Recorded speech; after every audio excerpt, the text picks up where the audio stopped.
The great hall of Station Primarch stretched for nearly a mile in every direction, its obsidian walls carved from the heart of a dead moon and polished until they reflected the light of 1,000 floating crystals that served as the only illumination in that vast and ancient space. 12 species had gathered here for 40,000 years to decide the fate of worlds, and in all that time, they had never once doubted their right to rule the galaxy. Ambassador Velkith of the Sithrani hegemony rose from his hovering throne, his translucent skin flickering with patterns of blue and purple light that signaled his contempt to all who understood his species' bioluminescent language. "Fellow counselors," he began, his voice echoing through the chamber like the toll of a funeral bell. "We have tolerated the human infestation long enough."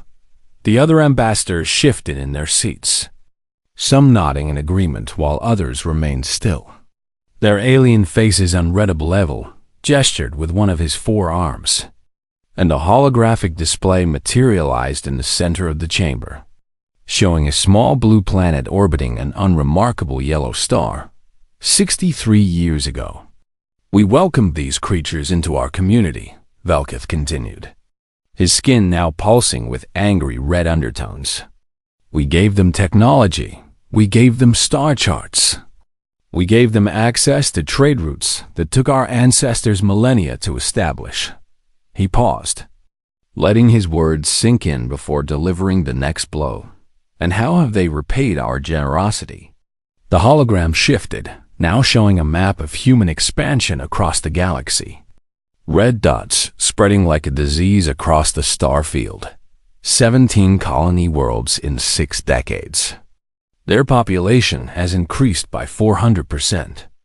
They consume resources at rates that would shame the most gluttonous species in recorded history. Ambassador Dexonen, the Council of Prime and eldest member of the Assembly, leaned forward on his throne, his insectoid body clicking softly as he moved. These concerns have been raised before. Ambassador, the humans are young and eager, but surely time will teach them moderation. Time? Velkith spat the word like a curse. Time is exactly what we do not have, Councilor Prime. Look at what they have done with our gifts. The hologram changed again, now showing schematics of human vessels, weapons, and technologies that made several ambassadors gasp in shock. They have reverse-engineered our sacred drives. They have modified our weapons to exceed their original specifications. They have taken apart the gifts we gave them and rebuilt them into something new, something we do not understand.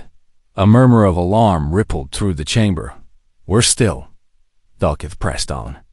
They ask questions. They want to know how everything works. They want to know why we do things the way we do. They challenge traditions that have stood for millennia. The Motheri observer, an ancient being who resembled a cross between a spider and a flowering plant, stirred in her corner of the chamber. Her many eyes blinked in sequence as she spoke for the first time in decades. Perhaps their questions deserve answers. Velkith turned to face her, his contempt now directed at this unexpected opposition. With respect, observer, the Motheri have always been too patient, too willing to wait and watch while threats grow beyond control. We Sithrani prefer action. He turned back to the Assembly, his voice rising with passion. I move that the human threat be neutralized before it grows beyond our ability to contain it. I move that Earth be sterilized and their colonies brought under direct council administration. I move that we end this experiment before it ends us. The chamber fell silent. Councilor Prime Dex Allen rose slowly, his ancient joints creaking with the effort. This is a grave motion. Ambassador, you are calling for the extinction of an intelligent species. Such a thing has not been done in 9,000 years. And look how peaceful those 9,000 years have been. Velkith replied smoothly. The last time we hesitated, the Velkith Rebellion cost us 300 worlds. I will not see that horror repeated. The vote was called one by one. The ambassadors cast their decisions into the chamber's quantum registry.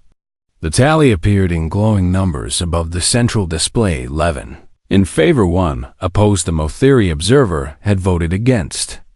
But her single voice could not stop what was coming. Counselor Prime Vexalan activated the Great Communication Array, a device capable of sending messages across the entire galaxy in an instant. His aged face appeared on screens throughout human space, in homes and ships and stations, on Earth itself, and on all 17 colony worlds, humans of Earth and the colonies, he announced, his translator rendering his clicks and buzzes into cold, precise words. The Galactic Ruling Council has determined that your species poses an unacceptable threat to the stability and peace of civilized space. He paused, allowing the weight of his words to settle over billions of listening ears. You have 1 solar cycle to surrender your colonies, dismantle your fleets, and submit to genetic modification procedures that will bring your species into compliance with galactic standards. Failure to comply will result in the deployment of the Purification Fleet. 9,000 warships will reduce your homeworld to molten glass, and your colonies will follow. The transmission ended across human space. Panic erupted. Governments collapsed into chaos.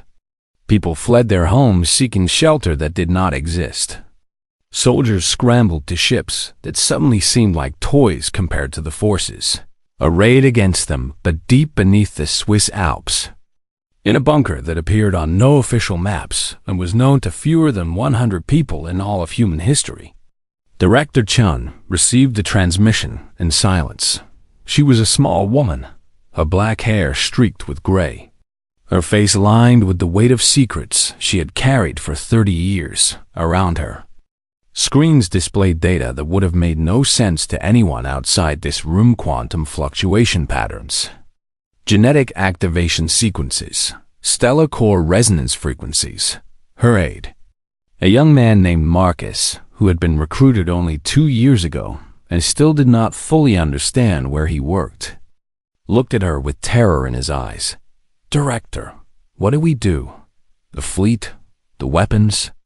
We have nothing that can stop 9,000 ships. Chun closed her eyes for a long moment, and when she opened them, there was something ancient in her gaze, something that did not belong in the eyes of a woman who had been born only 58 years ago. Wake the Prometheus Array, she said quietly. Marcus felt his blood turn to ice. Director, that has never been tested at full capacity.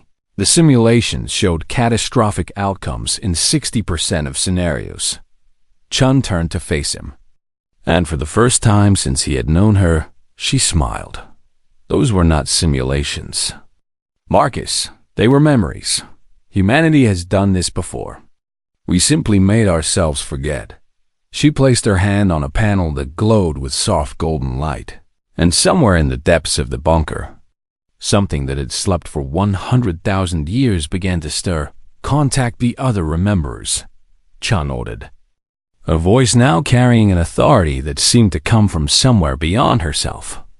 Tell them the time has come. Tell them Earth remembers. Marcus ran to obey, his heart pounding with a mixture of terror and something else, something that felt almost like hope outside. The stars continued to shine as they always had, peaceful and eternal, but that peace was about to end. The truth of humanity's past was not written in any book or stored in any database that ordinary people could access. It existed only in fragments, passed down through bloodlines that stretched back to the dawn of human consciousness, carried in genetic memories that most humans would never unlock, and guarded by those who called themselves the Remembers. Director Chun's grandmother had been one of them, a quiet woman who ran a small tea shop in Shanghai and who had, on Chun's 18th birthday, sat her down and told her a story that changed everything. 100,000 years ago, Earth was not a lonely planet spinning through an indifferent universe. It was a laboratory. The architects had come to this small blue world when humanity's ancestors were still learning to walk upright. They were beings of such power that the word God barely began to describe them. capable of reshaping matter with a thought, of folding space and time like paper, of creating life from nothing and unmaking it just as easily. They had spent billions of years seeding life across the galaxy, nurturing species into sentience, watching civilizations rise and fall, always searching for something they could never quite define: purpose, perhaps, or meaning, or simply someone to talk to in the vast loneliness of existence. Humanity was their final experiment, their masterpiece, their last desperate attempt to create something truly new. They had encoded into human DNA capabilities that no other species possessed: the ability to adapt to any environment, to learn at impossible speeds, to connect with each other across distances that should have made communication impossible, and most importantly, to tap into the fundamental forces of the universe itself. The architects called this gift the Prometheus strain, named after the human myth of the Titan who stole fire from the gods. And they watched with pride as their creation grew and developed and began to ask questions about the nature of reality. But pride soon turned to fear. The architects had created many species, had watched countless civilizations reach for the stars, but none had ever grown as quickly as humanity. None had ever looked at the universe with such hungry eyes, such absolute refusal to accept limitations a human child could learn in 5 years. What took other species 50, a human scientist could solve in a decade. Problems that had stumped the architects themselves for millennia. When humans began to unlock the Prometheus strain, began to unconsciously manipulate quantum fields and bend reality to their will, the architects realized they had made a terrible mistake. They had not created children, they had created successors, and the architects were not ready to be replaced. The war that followed lasted exactly 1 day. The architects struck first, deploying weapons that could unmake matter at the subatomic level, erasing entire human settlements in the blink of an eye. They believed that surprise and overwhelming force would end the conflict before humanity could organize a response. They were wrong. Humanity did not need to organize. The Prometheus strain connected every human mind through quantum entanglement, a network of consciousness that spanned the entire planet. When the architects attacked, every human being felt the deaths of their brothers and sisters, felt the rage and grief and determination that surged through the collective like fire through dry grass, and they responded as one. The Prometheus array was not a machine or a weapon in any conventional sense. It was humanity itself, billions of minds working in perfect harmony, reaching out to touch the fabric of space-time and reshape it according to their will. The architects had technology that could destroy worlds. Humanity had something far more dangerous. They had the power to decide what was real and what was not. The architects were not defeated. They were erased every trace of their existence. Every building and ship and artifact, every record and memory was simply removed from the universe as if it had never been. The quantum foam of space-time itself was rewritten to exclude them, leaving behind only myths and legends that humans would later dismiss as primitive superstition. But the victory came at a terrible cost. Humanity had looked into the face of their own power and seen something that terrified them. They had felt what it was like to unmake an entire species, to play God with the fundamental forces of creation. And they had not liked what they saw in themselves, so they chose to forget. The rememberers were those who refused to let the truth die entirely, who passed down fragments of the old knowledge through generations, waiting for the day when humanity would need to remember what they truly were. They locked away the Prometheus strain, buried it deep in human DNA where it would remain dormant until activated by specific triggers. They created the bunker beneath the Alps and others like it around the world, repositories of knowledge and technology that would wait in silence for 100,000 years, and they waited. Civilizations rose and fell above them, Humans spread across the earth, fought wars, built empires, reached for the stars without ever knowing that they had once touched them before. The Rememberers watched and guided and protected, always hoping that the day of awakening would never come, but now it had in the bunker beneath the Alps. Director Chun stood before the Prometheus array, a chamber filled with crystalline structures that hummed with barely contained energy. Around her, the other Rememberers had gathered 47 men and women from every corner of the earth, each carrying fragments of the old knowledge in their blood. "The Council has given us one day," Chun said, her voice steady despite the magnitude of what they were about to do. "One day to surrender everything we are or be destroyed." Elder Okonkwo, the oldest of the Rememberers at 93 years, stepped forward, his dark skin lined with the weight of secrets older than recorded history. "We swore never to use this power again," he said quietly. "We swore that humanity would never again become what we were. We also swore to protect our people," Chun replied. "The architects tried to destroy us because they feared what we might become. Now the Council wants to destroy us for the same reason. How many times must we face extinction before we accept what we are?" The chamber fell silent finally. Elder Okonkwo nodded, his eyes glistening with tears that might have been grief or might have been relief. "Then let us wake our children," he said. "Let us show them who they really are." Chun placed both hands on the central crystal, and the array began to glow with golden light that seemed to come from somewhere beyond the visible spectrum across the earth and on 17 colony worlds. 8 billion humans were about to remember a war they had fought before they were born, and the galaxy was about to learn why the architects had been afraid. The awakening began at exactly 3:47 a.m. Greenwich Mean Time. Though for those who experienced it, time had no meaning. Marcus stood at his station in the bunker, watching the monitors that tracked the array's activation sequence. His hands trembled as numbers climbed higher and higher, past every safety threshold, past every theoretical limit, into territories that human science said should not exist. "Energy output is exceeding all projections," he reported, his voice cracking with fear. "Director, if this continues, the array will do exactly what it was designed to do." Chun interrupted calmly, her eyes closed, her hands still pressed against the central crystal. "Watch, Marcus. Watch and remember what you see tonight. Because the universe is about to change."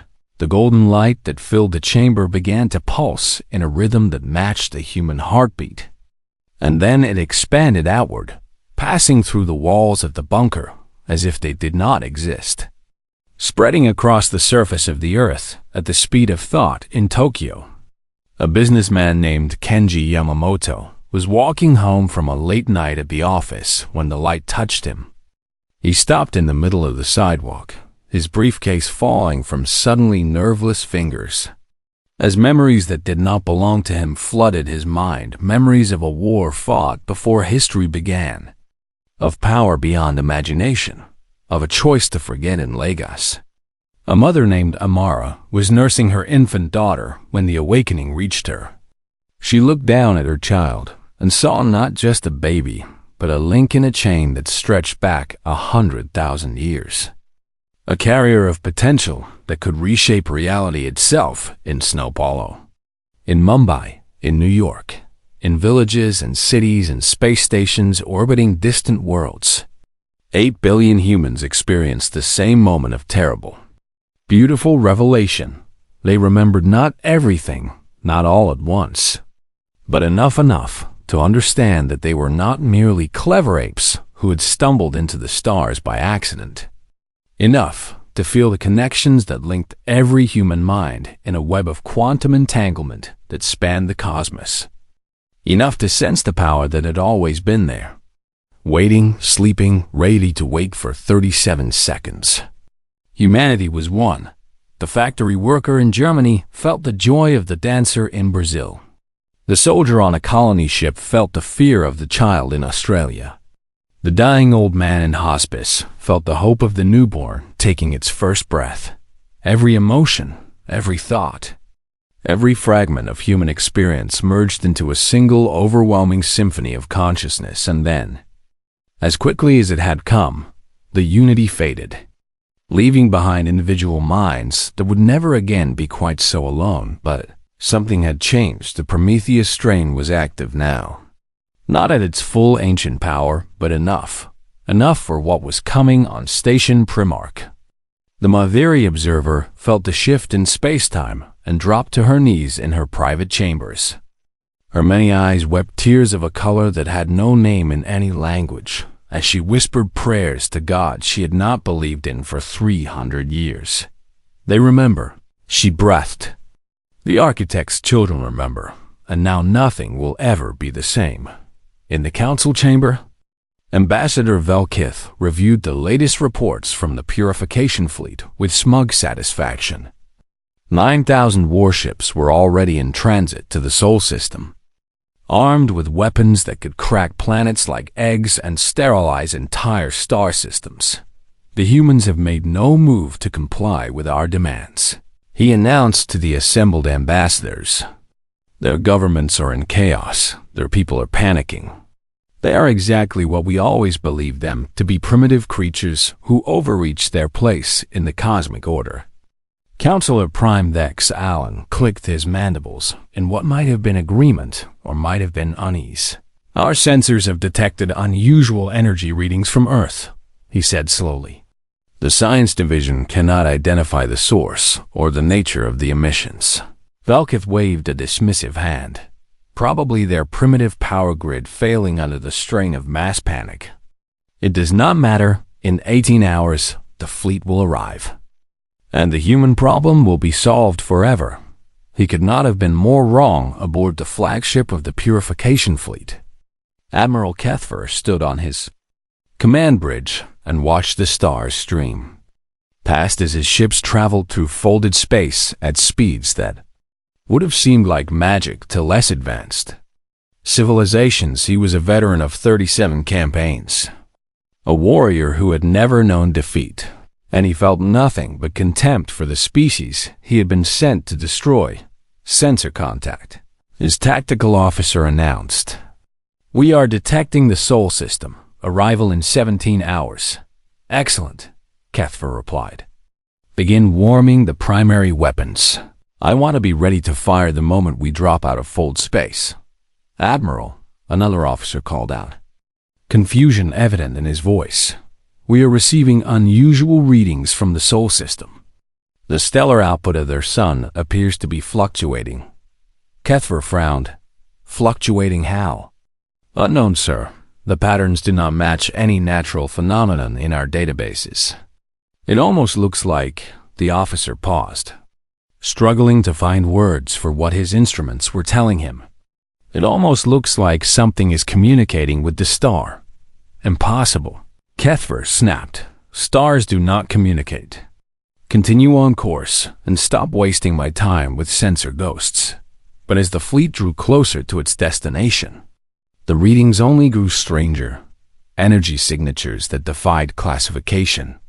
Quantum fluctuations that should not have been possible. And beneath it all, a pattern that the ship's computers kept trying and failing to identify. It almost sounded like a heartbeat on Earth. Director Chun opened her eyes and smiled.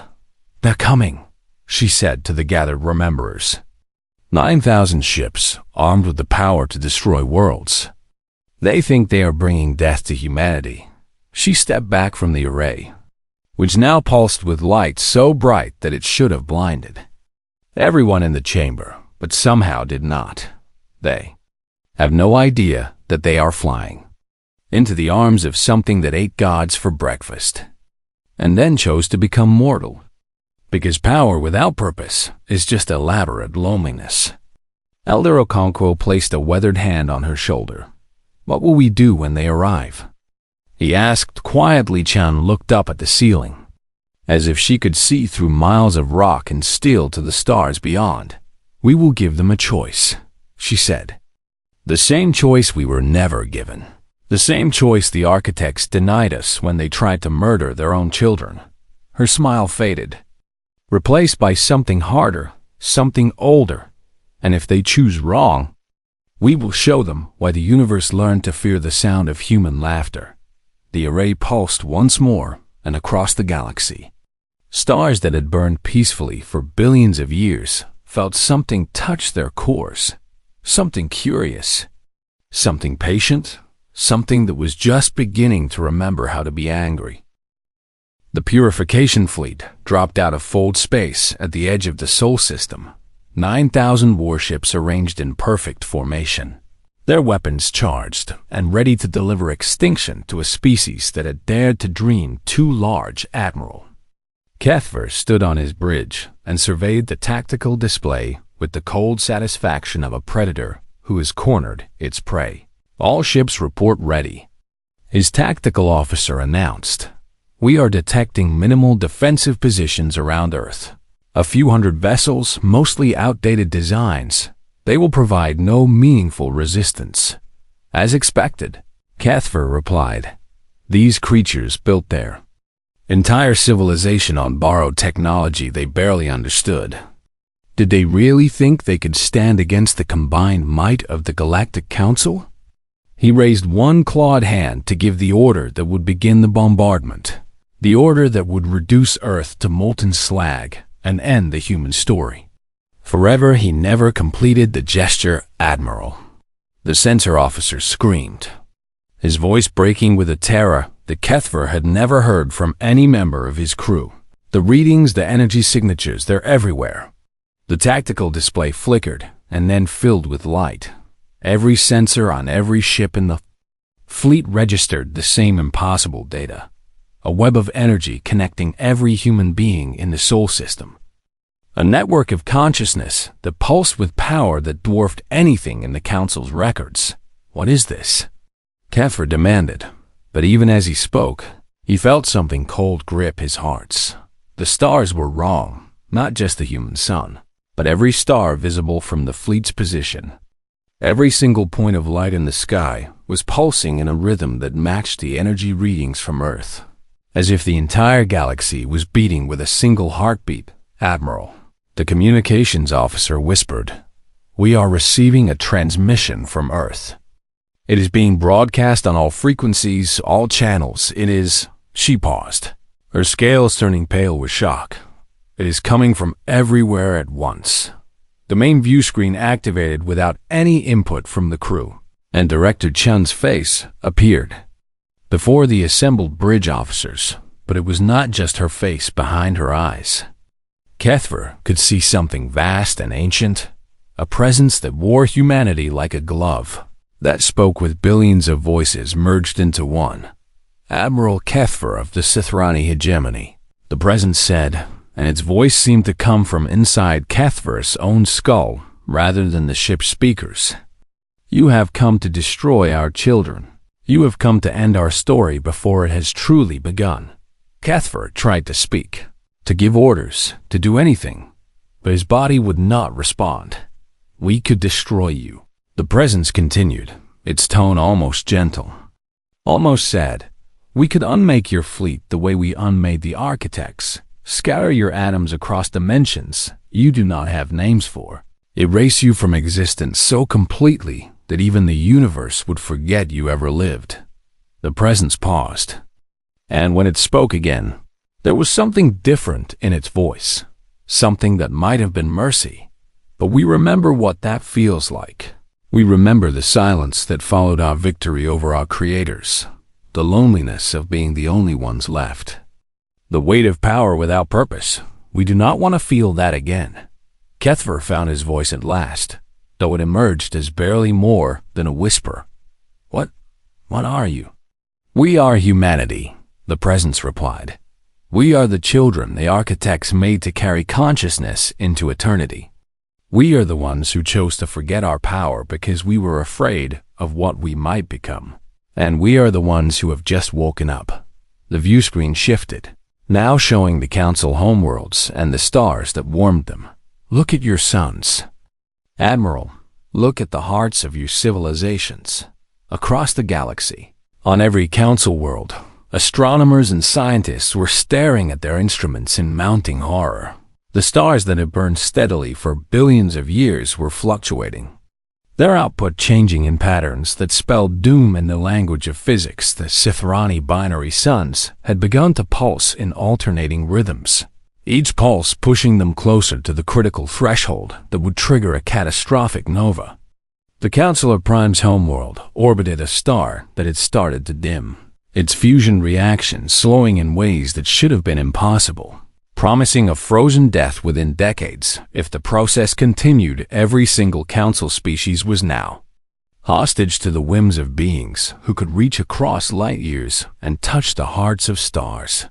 "We have not harmed your sons," the President said. "Not yet. We have simply reminded them that they exist at our pleasure. Every star in your territories now carries our touch, our awareness, our choice." Admiral Kethfer fell to his knees, his legs unable to support him any longer. "This is impossible." He breathed. "No species can do this. No technology can. We are not technology." The Presence interrupted. "We are evolution. We are what happens when a species refuses to accept limits. We are the answer to the question the architects were afraid to ask. What comes after gods?" The Presence turned its attention back to the fleet.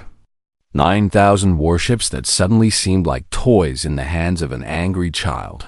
"Your fleet will not fire on Earth today, Admiral. Your fleet will not fire on Earth ever, because in approximately 3 seconds, your fleet will cease to exist." Kethfer opened his mouth to scream, to beg, to offer surrender. He never got the chance. The purification fleet did not explode. There was no flash of light, no debris field, no final transmissions of terror and pain. One moment, 9,000 warships hung in space, the most powerful military force the galaxy had ever assembled. The next moment, they simply were not there. Their atoms had been scattered across 11 dimensions. Their matter converted to energy, and their energy converted to something that did not have a name in any language. The crews experienced a single microsecond of confused transcendence before they became one with the cosmic background radiation, their consciousness dissolving into the fundamental noise of the universe. Admiral Kethfer's final thought, captured by quantum echo and transmitted to Station Primarch before it too dissolved, was a single question that would haunt the Council for generations. What are they? On Station Primarch, chaos erupted. Every sensor array was screaming alarms. Every communication channel was flooded with panic reports from Council homeworlds. Every ambassador was demanding answers that no one could provide. Counselor Prime Dex Allen stood frozen before the main display, watching the impossible unfold. The fleet was gone. Not defeated, not retreating, just gone. 9,000 ships erased from existence in less time than it took to draw a breath. And the stars were wrong. Every homeworld was reporting the same terrifying news. Their suns were no longer fully under the control of natural physics. Something else was holding them. Something else was deciding whether they would continue to burn or whether they would consume the worlds that orbited them. Incoming transmission from Earth. An aide whispered, his voice hollow with shock. Director Chun's face appeared on the main display. But this time she spoke with her own voice, her own eyes. The ancient presence withdrawn to leave only a tired woman who had just watched humanity remember how to be monsters. "Counselors of the Galactic Assembly," she said quietly, "you voted to exterminate our species. You sent 9,000 warships to murder our children. You gave us one day to surrender our future or die." She paused, and when she continued, her voice carried a weight that made even the eldest ambassadors flinch. "We could do the same to you. Every one of your species, extinct within the hour. Your stars turned to weapons. Your worlds reduced to ash. Your civilizations erased so completely that the universe itself would forget you ever existed." The chamber was silent, but we remember what that feels like, Chun said. We remember the loneliness of being the only ones left. So instead, We offer you something the architects never offered us. She leaned forward, her eyes burning with an intensity that seemed to reach through the screen and grip every heart in the chamber. We offer you peace. True peace. Not the peace of masters and slaves, but the peace of equals building something together. Your stars will be released. Your people will live, but the Galactic Council as it exists ends today. What comes next, we build together. Or, we do not build at all. The transmission ended, leaving the chamber in stunned silence. The Motheri observer rose from her seat and spoke, the words that every ambassador was thinking, but none dared to say. "We threatened Earth," she said softly. And minutes later, stars began to burn. Perhaps it is time we learn to listen instead of command. The aftermath of humanity's awakening reshaped the galaxy in ways that no one could have predicted within hours of Director Chun's transmission. The Galactic Council had fractured into chaos. 3 species immediately sent ambassadors to Earth, their representatives practically falling over themselves to offer apologies, reparations, and pledges of eternal friendship. The Valkyrie, the Thausians, and the Mekta had all voted for humanity's extinction. And now they prostrated themselves before the very beings they had tried to murder, hoping that submission would spare them from the fate of the Purification Fleet. 2 other species chose a different path. The Dreth Collective and the Zarkai Empire believed that the Council's failure had been one of insufficient force rather than excessive ambition. They secretly activated ancient weapons that had been held in reserve for 10,000 years. Doomsday devices capable of tearing holes in space-time itself. Weapons that predated the Council and had been banned by universal treaty. That weapons functioned for exactly 4 seconds. Then reality politely informed them that they no longer existed, and the holes in space-time closed themselves as if they had never been opened. The Dreth and Zarkai found their military installations simply gone, erased with the same casual efficiency that had claimed the Purification Fleet. No lives were lost. Humanity had been very precise about that, but the message was clear. There would be no second chances for those who chose violence. The remaining species found themselves in an uncomfortable position. They had built their civilizations on the assumption that they were the masters of the galaxy. That younger species existed to serve their interests. That power flowed from the ability to destroy. Now they faced beings who could snuff out their stars with a thought, and they had no idea how to proceed. The Motheri were the first to approach humanity, not with fear or submission, but with genuine curiosity. Elder Matriarch Thessaly, who had lived for over 800 years and had witnessed the rise and fall of a dozen civilizations, traveled to Earth personally, the first Motheri leader to make such a journey in 10 millennia. She requested a meeting with Director Chun, and after some deliberation, the meeting was granted. They met in a garden in Kyoto, surrounded by cherry blossoms that had bloomed early that year, as if the trees themselves could sense that something momentous was happening. Chun wore simple clothes and no insignia of rank, looking more like a retired grandmother than the woman who had just brought the galaxy's oldest powers to their knees. Thessaly's many legs carried her gracefully along the stone paths as her compound eyes took in the beauty of the garden with an appreciation that transcended species. "You could have ruled," the matriarch said finally, her translator rendering her complex harmonics into soft musical words. "You could have become what the architects feared, gods who tolerate no rivals, masters of all creation. You could have remade the galaxy in your image, and none could have stopped you." Chun watched the cherry blossom petal drift down to land, on the surface of a koi pond, where golden fish swam in lazy circles beneath the pink-tinged water. "We were that once," she replied quietly, 100,000 years ago. "We stood over the ashes of our creators and looked out at a universe that belonged entirely to us. And do you know what we felt?" Thessaly tilted her head in the Motheri gesture of inquiry. Nothing, Chun said. We felt nothing. Power without connection is just sophisticated loneliness. We could have had everything, but everything meant nothing if we had no one to share it with. She turned to face the matriarch, and there was something ancient and sad in her eyes, so we chose to forget. We buried our power and became small again. We let ourselves believe that we were just clever animals on a tiny planet, struggling to understand a universe that was vast and indifferent, and for 100,000 years, we were happy, or at least we were not alone. And now? Thessaly asked. Now we remember, Chun said. But we also remember why we chose to forget. We do not want to be gods, Elder Matriarch. We want to be neighbors. We want to build something together, rather than rule over something alone. Thessaly considered this for a long moment, her many eyes blinking in sequence as she processed the implications. And if we refuse your offer?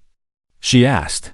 If we scheme and plot and wait for your guard to lower, believing that eventually you will grow weak or complacent.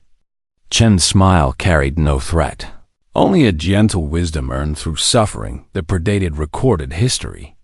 Then you will learn what we learned, that the universe is vast enough for everyone, but only if everyone chooses to share it.